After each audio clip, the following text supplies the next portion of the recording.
ईश्वर या धन, आप क्या चाहते हैं? एक बार एक नगर के राजा के यहाँ पुत्र पैदा हुआ।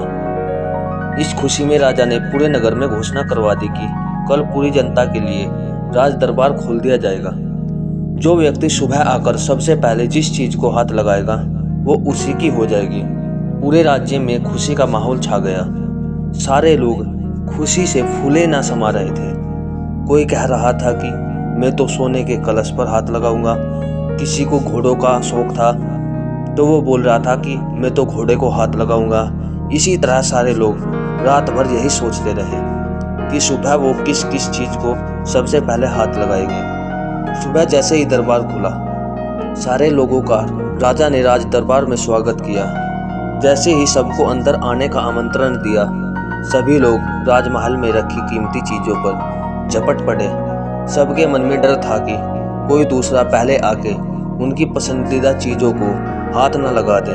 कुछ ही देर में दरबार का माहौल बड़ा अजीब हो गया।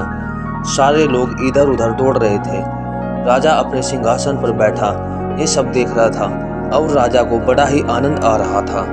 अचानक एक छोटा सा बच्चा भीड़ से निकलकर आया और राजा की ओर आने लगा।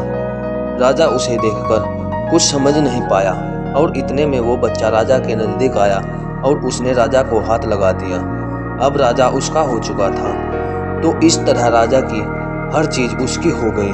दोस्तों, इसी तरह जैसे राजा ने जनता को मौका दिया, वैसे ही हमारा ईश्वर हमें रोजाना मौका देता है कुछ पाने का, लेकिन हम नादान हैं और ईश्वर की बनाई हुई चीजों को पाने में अपनी पूरी शक्ति लगा देते हैं। किसी को गाड़ी चाहिए तो किसी को बंगला, किसी को पैसा तो किसी को शान शौकत। रोज भगवान से प्रार्थना में भी भगवान की ही चीजें मांगते हैं। जो लोग सत्य को जान लेते हैं वह भगवान की चीजें नहीं बल्कि भगवान को ही प्राप्त करने की कोशिश करते हैं। भगवान को पा लिया तो उस मालिक की हर चीज आपकी हो जाएगी। तो फिर क्यों मूर्खों की तरह दिन रात उसकी बनाई चीजों को पाने में अपना कीमती समय गंवाते हो? उस ईश्वर की स्तुति करो, उसे पाने की कोशिश करो, फिर उसकी हर चीज आपकी हो जाएगी। साथियों, ये कहानी हमारे जीवन में बहुत महत्वपूर्ण रोल अदा करती है।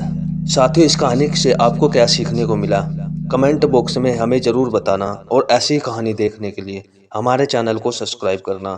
धन्यवाद। जय श्री कृष्णा। राधे राधे।